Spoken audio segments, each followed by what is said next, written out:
Dans ce passage, l'auteur aborde le sujet des marionnettes et des manipulations.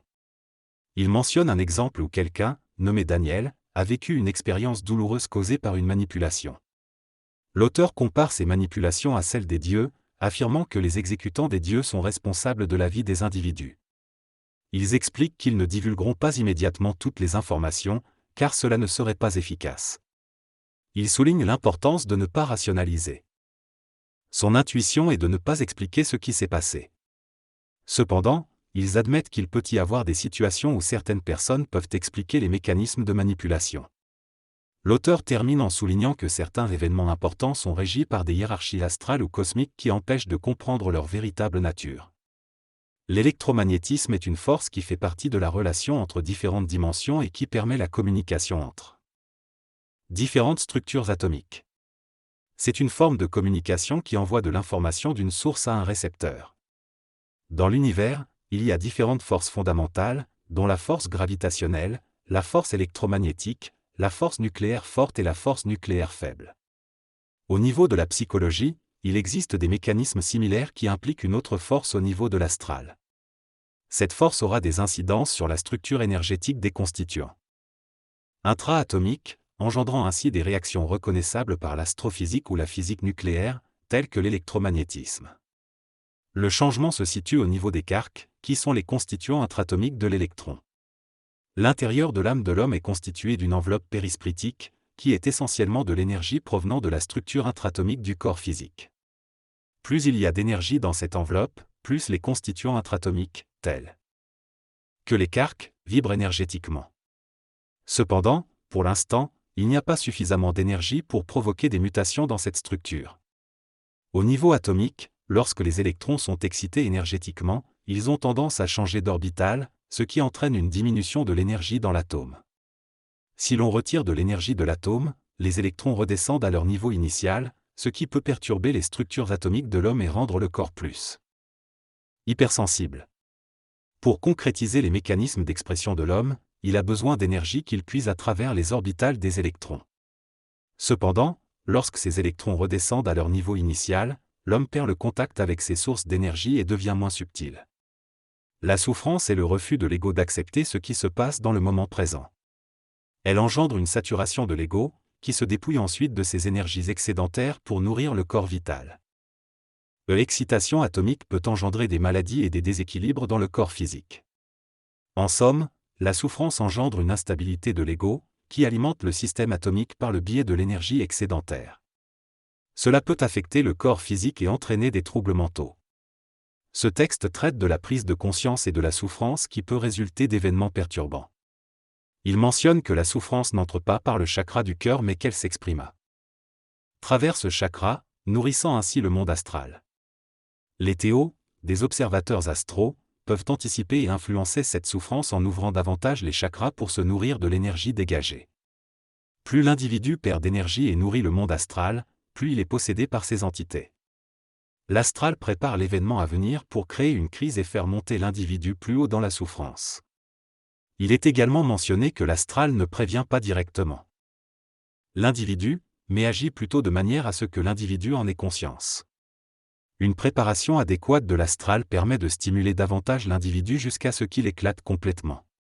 Certaines stratégies sont mises en place en fonction de l'individu et de sa génétique.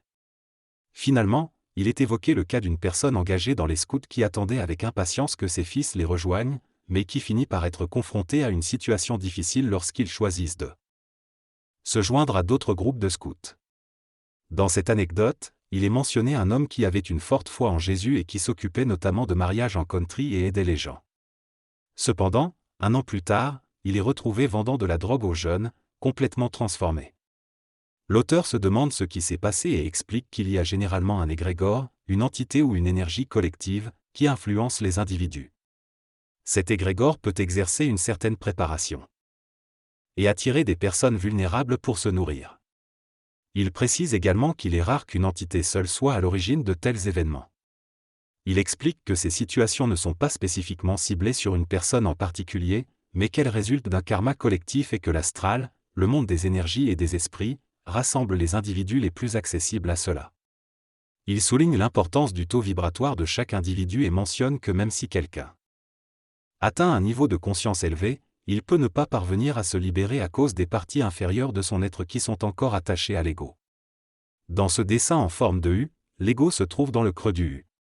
Son taux vibratoire diffère de celui des autres corps qu'il maintient. Cela signifie que ces corps peuvent avoir un niveau vibratoire leur permettant d'avoir un contact avec une intelligence supramentale et d'être informés. Cependant, l'ego peut toujours créer des problèmes. Si on est dans un taux vibratoire élevé, en nous faisant vivre des expériences astrales négatives. L'ego est capable de jouer avec nos croyances, notre foi et notre espoir. Il peut utiliser l'occultisme et l'ésotérisme pour nous manipuler. La mécanique utilisée par l'astral pour se connecter à nous et créer de la souffrance repose en partie sur l'éducation. Par le biais de l'éducation, l'astral peut contrôler les humains en les empêchant de s'instruire réellement. Il est important de distinguer l'éducation de l'instruction, car l'instruction permet de se connecter à notre propre source énergétique, alors que l'éducation nous amène à mémoriser ce que l'on doit savoir. L'observation de la perfection dans un événement est relative, car il peut y avoir des événements pires, mais ce qui rend un événement parfait est le fait que les individus ont été éduqués à travers la réincarnation et l'éducation externe. Les écoles et les structures religieuses participent à cette éducation qui vise à maintenir les individus dans une certaine norme, même si cela peut causer de la souffrance et des frustrations. En changeant notre éducation, nous pourrions modifier notre perception des situations et être plus heureux. L'individu décrit les mécanismes qui ont lieu lorsqu'une personne se met en colère. Il explique que l'éducation joue un rôle crucial dans la formation des individus et peut les manipuler. Il mentionne également que la conscience peut être altérée avant un événement, ce qui permet à l'éducation de prendre le dessus. La personne revient ensuite à la conscience mais voit l'événement à travers le prisme de son éducation, ce qui peut entraîner de la souffrance. Sur le plan physique, les sens vitaux comme l'olfaction, l'ouïe et la vision fournissent des informations nécessaires, mais ces sens peuvent être perturbés par l'astral afin de favoriser la souffrance. L'individu évoque ensuite différents plans astraux et mentaux, suggérant une hiérarchie entre l'ego et l'intelligence. Lors de cette discussion, il est question de différents avatars et de maîtres du monde qui existent dans une autre dimension vibratoire. Ils ont la capacité de se transmuter en corps de lumière et observent les événements qui se déroulent sur Terre. L'auteur se demande quelle couleur sera dégagée lors de ces événements et comment elle évoluera progressivement. Il est également souligné que les individus ont des longueurs d'onde similaires, avec quelques nuances, ce qui influencera leur réaction à ces événements. La couleur initiale est le rouge, qui évolue progressivement vers l'orangé, puis vers le bleu ou le violet. La vibration sonore augmente également pendant cet événement. La personne parle de l'excitation et de la préparation progressive en vue d'un événement qui se produira dans l'astral. L'événement est comparé à une excitation sexuelle qui grandit progressivement en intensité. Les couleurs et les vibrations augmentent également au fur et à mesure que l'événement se rapproche. L'auteur mentionne également le fait que dans l'astral, certaines entités se nourrissent de cette excitation. L'auteur souligne que cette préparation est psychologique et que l'événement lui-même n'est pas orchestré comme un pion. L'auteur décrit également l'observation de cette excitation depuis un point de vue supérieur, en dehors de l'astral. Il fait référence à des entités affamées attirées par les grégores qui se forment dans l'astral et mentionne que cette excitation est absorbée par l'astral par le biais de vibrations, de souffrance et d'émotivité. L'auteur explique également que l'astral est une atmosphère dans laquelle nous sommes déjà dès que nous vivons quelque chose qui relève de cet aspect. Selon cette explication, l'astral se nourrit des sentiments et émotions vécus par le corps physique, laissant des traces énergétiques qui peuvent causer des effets résiduels tels que la maladie. L'astral se nourrit uniquement de la présence du corps physique et peut être alimenté par l'expression des hormones, notamment en cas de colère, souffrance ou stress. Lorsque l'expression endocrinienne est bloquée, l'astral ne peut plus se nourrir. L'énergie de l'astral peut être canalisée dans le corps physique, causant des maladies, de la haine ou de la désillusion. L'astral peut également recharger l'individu, faisant disparaître ses traces énergétiques. Parallèlement, le mental se nourrit de la déchirure entre l'ego et les corps qui vivent une ascension, et non de l'astral. Lorsqu'il y a une déchirure complète entre l'ego et les corps, le mental augmente sa vibration et peut accéder à de nouvelles informations, ce qui peut provoquer une prise de conscience importante chez l'individu. Il est expliqué que lorsque quelqu'un fait l'expérience d'une rupture ou d'une déconnexion avec une entité collective à laquelle il appartenait, comme une religion, son mental peut se nourrir des résidus laissés par cette entité, nourrissant ainsi le plan mental. Cela peut créer une solidification et une énergie accrue dans le plan astral de la planète. À mesure que le plan mental se renforce, il peut commencer à se dissocier de l'ego et à établir des barrières entre eux. Cela permet à l'être humain de devenir plus autonome mentalement et de travailler à se connecter au plan mental plutôt qu'à l'ego. Cela peut conduire à une déconnexion de l'ego et à la diminution de son pouvoir, ce qui permet à l'individu de ne pas nourrir le plan astral avec des réactions égoïstes. Finalement, l'ego peut perdre progressivement son identité et son influence alors que le mental prend le contrôle des plans inférieurs. Baptiste et Lazare sont mentionnés comme ayant joué un rôle important dans cette période, ainsi que d'autres personnes comme Marie-Madeleine, Nicodème, Tibère, Caius Catius, Judas, Luc, Jean et Marc. Ils ont tous laissé des traces et ont joué un rôle dans l'évolution de la planète.